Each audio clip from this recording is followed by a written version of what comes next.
Hey guys, turn some light on here for you. Today I'm removing broken exhaust manifold studs, and there's a good thing.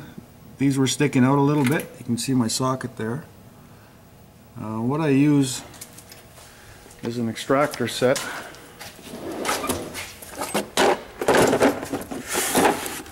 And these are from Snap-on. I'm sure other people make it too.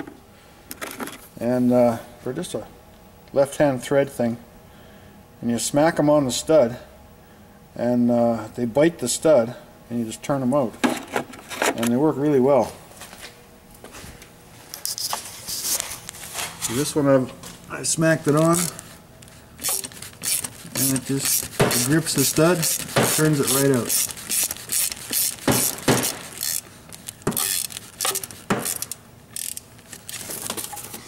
Piece of cake. See, my toolbox is as messy as my tool bench, my workbench, and they just come right out of there. I'll show you that.